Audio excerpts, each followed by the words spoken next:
Hello and welcome to this special edition of Arlington Public News. I'm Paul Werlin. And I'm Carla Dorado. At Arlington Public News, we bring you stories of interest to Arlington and surrounding communities. In tonight's newscast, we bring you highlights from the biggest stories we covered in 2015. Some of the segments selected are based on the number of YouTube hits we got, and others are simply some of our favorites. We hope you enjoy reliving Arlington's top stories of 2015. The birth of a child is typically one of a parent's happiest moments, but all too soon thereafter, the questions and concerns often flood in. Is she healthy? Am I up to the task of raising him? Will she do well in school? Can we afford college? But what if the lovely child born unto you faced a mountain of biased and stunting statistics? Not because of who he was as an individual, but due to the society he was born in and the demographic groups he happened to fall into. Joining me to lend context to this issue is Frank Rudy Cooper, tenured professor at Suffolk University's Law School. With a scholarly focus on the policing of men of color, he is also the co-editor of the book Masculinities and the Law, a multidimensional approach. Welcome. Thank you. Pleased to have you. Oh, it's my pleasure to be here. You contend that boys and young men of color risk their racial credibility, as it were, by succeeding academically in school. What do you mean by that? You know, I think back to, I grew up here in Cambridge, right next door to Arlington. And when I went to the public schools and grammar school, I didn't experience much of this, but I got to high school, and one of my first experiences, a semester in, I got an A average.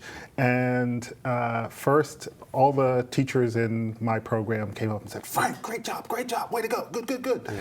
And then I had a friend of sorts, a peer, a year older than me, come up to me and say, you know, you're being white. What's going on with you? And that kind of experience is the danger of being seen as either being black or being high achieving. Your son, I think, is in the neighborhood of 11 or so now. Yeah, he just turned 11. Is this something that you have a sense that he's experienced to date? Yeah, a little bit I do. Of course, it's hard to speak for an 11-year-old even. Already they're such, well-developed personalities, and they have their own sense of their own experience.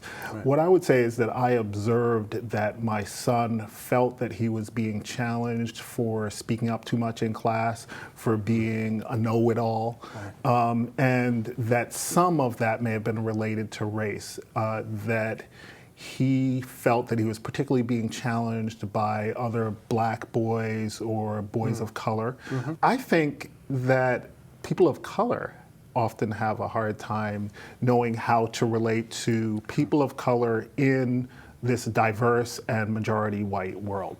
So when I think of kids, what do they make of that if they see that most of the kids that are sort of held out as high achieving are white, and then they see this one black boy, and really there were many boys of color in his school who were high achieving, but a number of them had moved on by the time he had this experience, and so he sort of stood out.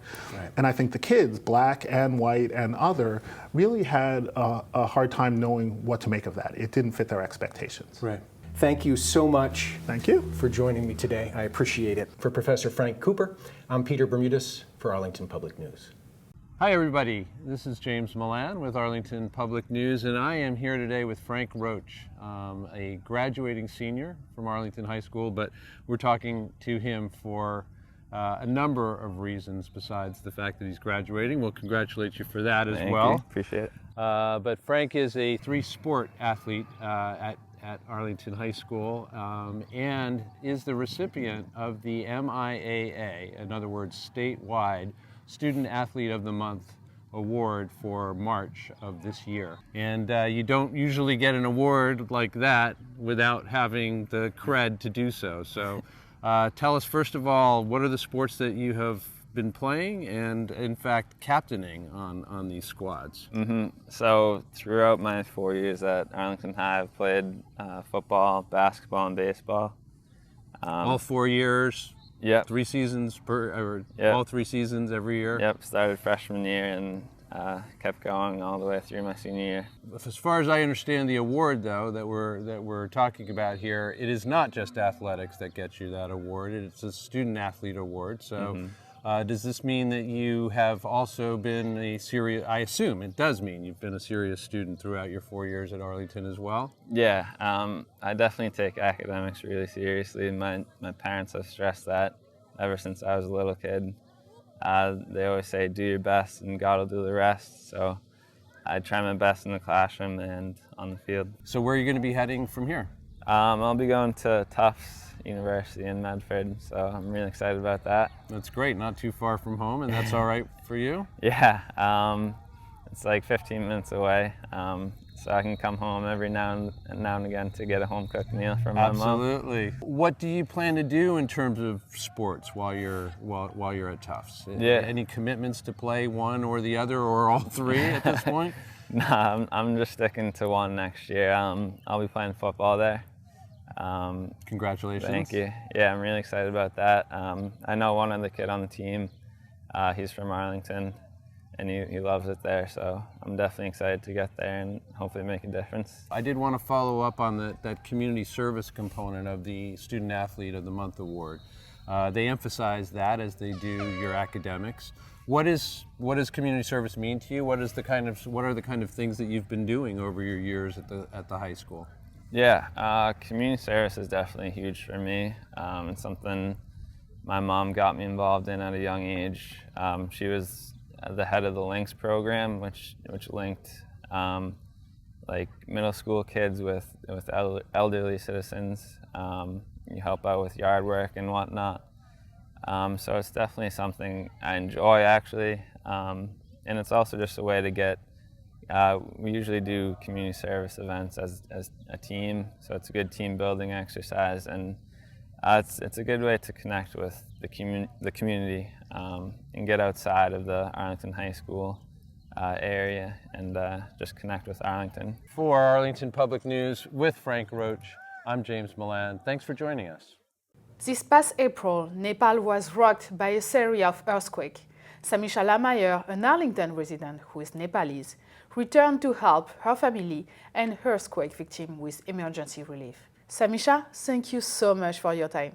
Thank you for having me. It's been almost a month. What is the situation on the ground? Because of the nature of geography in Nepal and the roads being washed away by landslides, the government and the volunteers are still trying to get rebuilding materials like tin roofs, still doing some food drops, medical drops, and we have a very small window. What's going to happen in a matter of couple weeks is we're going to have the monsoon rain. And the monsoon rain is kind of like how we Bostonians, Arlingtonians, we brace for the winter.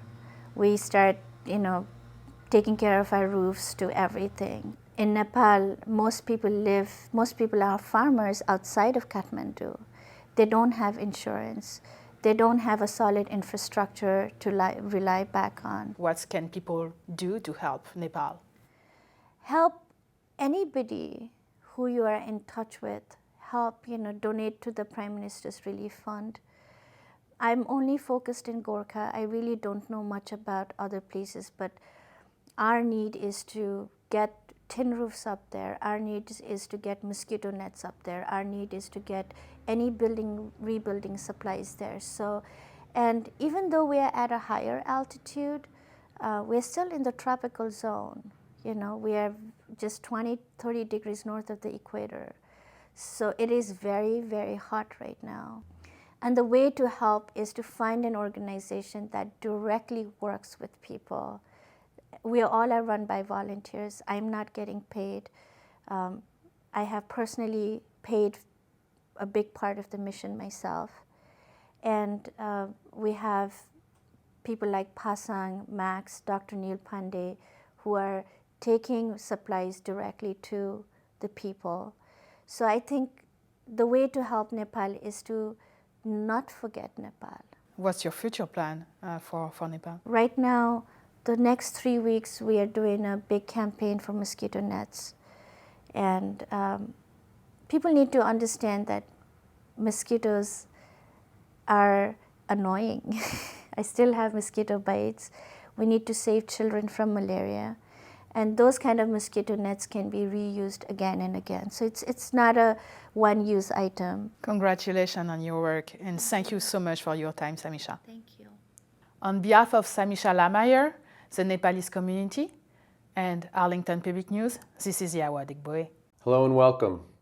I'm here today with Tim and Kelly Guerriero from Abington, Mass. And we're here to talk today about the Michaela Fund. Tim and Kelly lost their daughter to suicide, their daughter Michaela to suicide 2.5 years ago. But they have turned their grief into productive means, and that's what we're here to talk about today.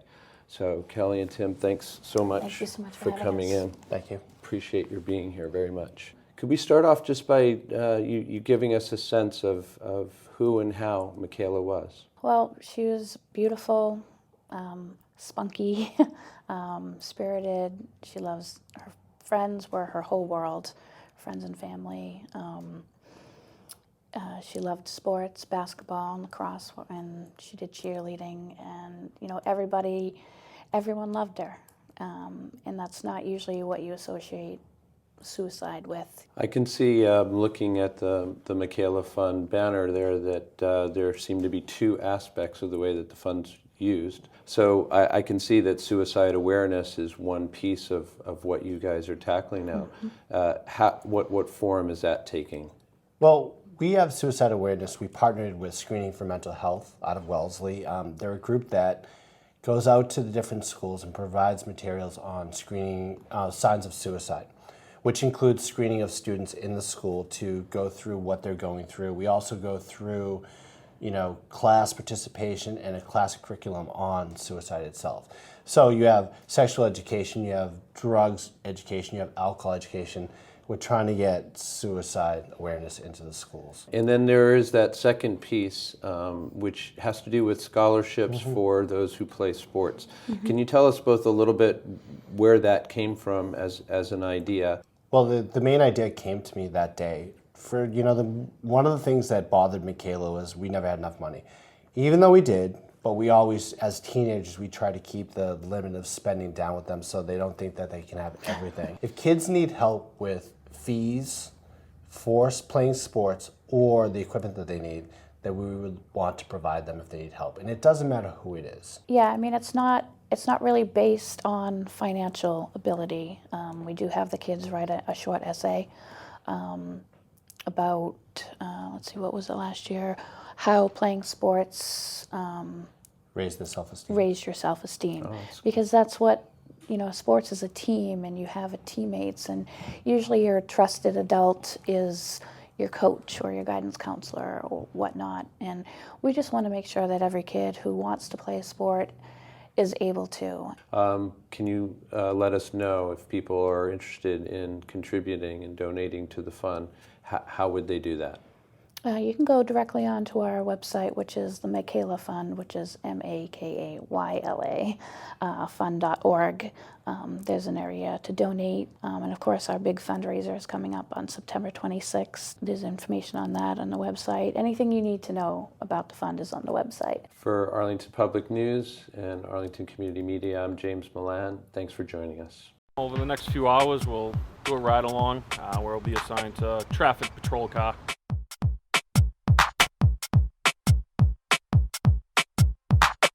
The car behind him is speeding.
best job in the world.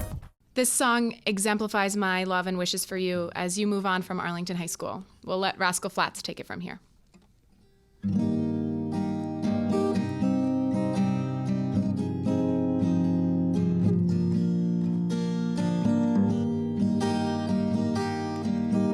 I hope the days come easy and the moments pass slow, and each road leads you where you wanna go. If you're faced with a choice and you have to choose, I hope you choose the one that means the most to you. And if one door opens to another door closed, hope you keep on walking till you find the window. If it's cold outside, show the world the warmth of your smile. But more than anything,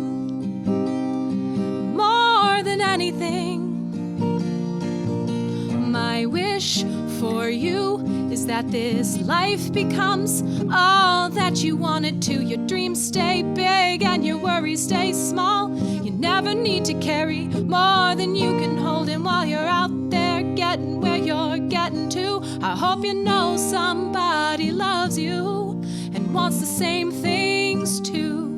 Yeah, this is my wish.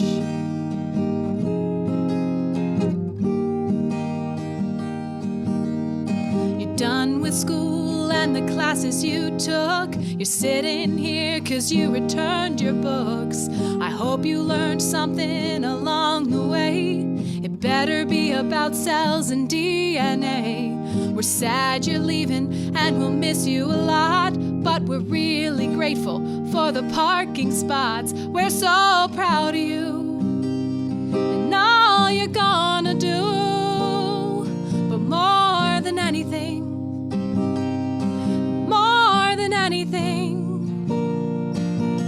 my wish for you is that this life becomes all that you want it to. Your dreams stay big and your worries stay small. You never need to carry more than you can hold, and while you're out there getting where you're getting to, I hope you know Arlington loves you and wants the same things too. Yeah, this is my wish.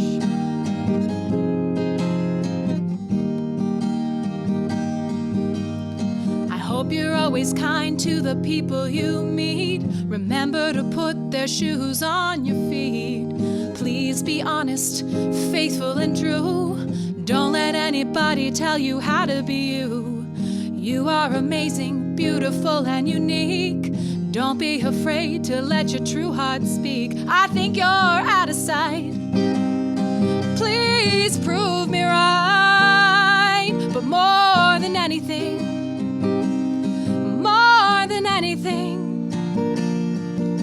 my wish for you is that this life becomes all that you want it to. Your dreams stay big and your worries stay small. You never need to carry more than you can hold, and while you're out there getting where you're getting to, I hope you know Miss Daly loves you and wants the same things too. Yeah, this is my wish.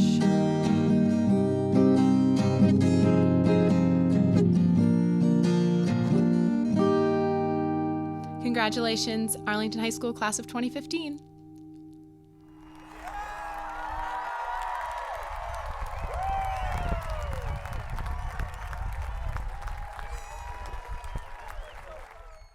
I'm Carrie Bresnahan here at the Central Fire Station in Arlington. After a full year of renovations to the building, Fire Chief Robert Jefferson invited Arlington Public News inside to see the changes.